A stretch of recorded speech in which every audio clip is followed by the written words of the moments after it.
Bapak Ibu Saudara-saudari yang terkasih dalam nama Tuhan Yesus, hari ini kita akan mendengarkan firman Tuhan yang menjadi renungan harian kita di hari Kamis untuk mengawali setiap kegiatan dan mengawali setiap aktivitas kita di hari ini. Oleh sebab itu, sebelum kita mendengarkan firman Tuhan, kita satukan hati, kita berdoa.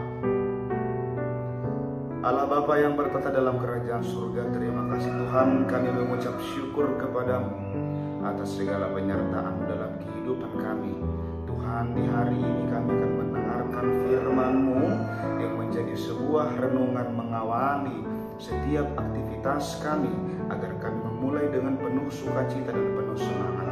Tuhan, kiranya setiap apa yang akan kami dengar menjadi sebuah sukacita baru untuk dan menjadi sebuah hal yang baru dalam diri kami.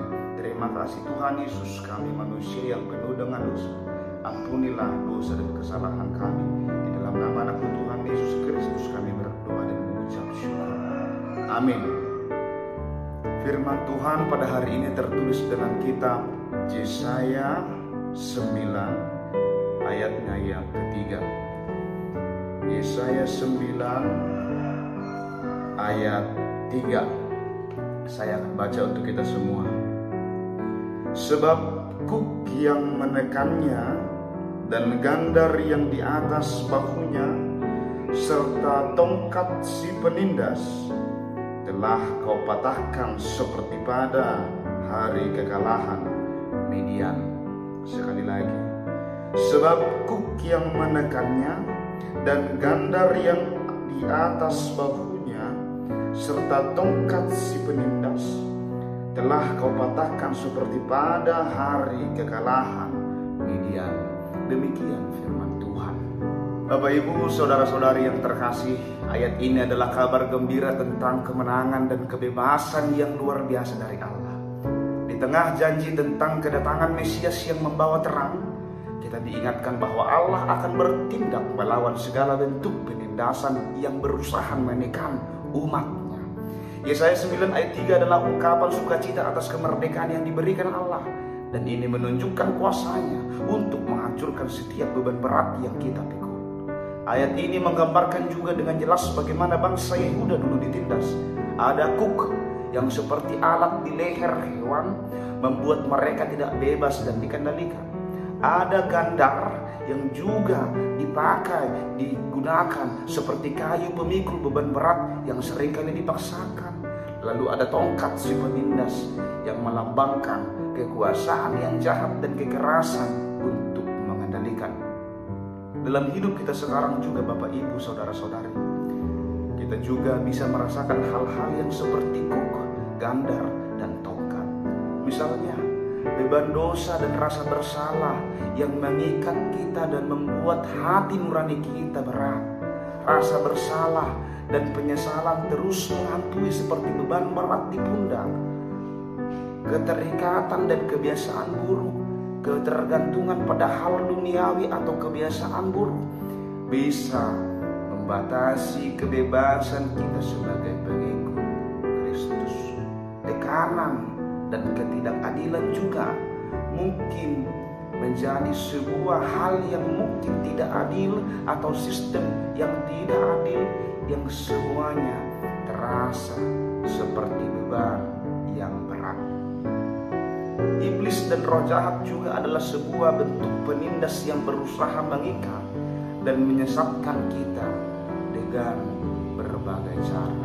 Namun oleh sebab itu Bapak Ibu Saudara-saudari yang terkasih, ada satu hal yang menjadi satu tujuan poin utama penting dalam renungan hari ini, yaitu tindakan pembebasan Allah. Di tengah semua penindasan beban berat itu, ayat ini menyatakan bahwa Allah telah bertindak dengan pasti dan penuh kuasa. Telah kau patahkan dalam renungan ini, Allah tidak diam melihat umatnya menderita. Dia bertindak untuk membebaskan mereka dari semua ikatan penindasan. Kata kau patahkan menunjuk tindakan yang kuat dan tidak bisa diubah. Allah punya kekuatan dan wewenang untuk menghancurkan setiap kuk, gandar, dan tongkat yang menindas. Ini adalah janji yang memberi kita harapan dan kepastian. Ayat ini juga memberikan perbandingan yang penting, seperti pada hari kekalahan Midian. Kekalahan Midian adalah cerita penting dalam sejarah Israel di kitab Hakim-Hakim. Bangsa Midian adalah penindas yang jahat terhadap Israel selama bertahun-tahun. Namun Allah dengan cara yang ajaib mengalahkan mereka melalui Gideon dan pasukannya yang kecil. Perbandingan ini juga mengajarkan kita beberapa hal yang mustahil menjadi mungkin. Kemenangan atas Midian adalah sesuatu yang mustahil jika dilihat dari kekuatan manusia. Tentara Gideon jauh lebih kecil dari tentara Midian, tetapi ini menunjukkan bahwa Allah bisa melakukan hal-hal yang tidak bisa kita bayangkan. Allah yang bertindak dan berkuasa.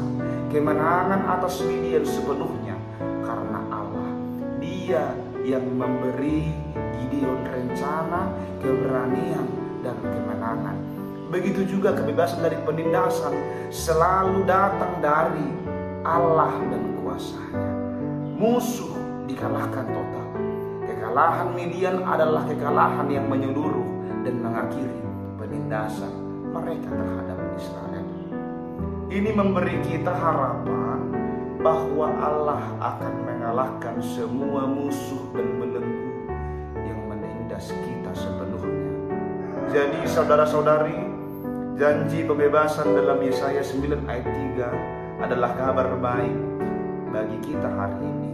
Apapun beban penindasan yang kita rasakan, kita bisa yakin bahwa Allah mampu dan mau mematahkan, sama seperti Dia membebaskan Israel dari Midian. Amin.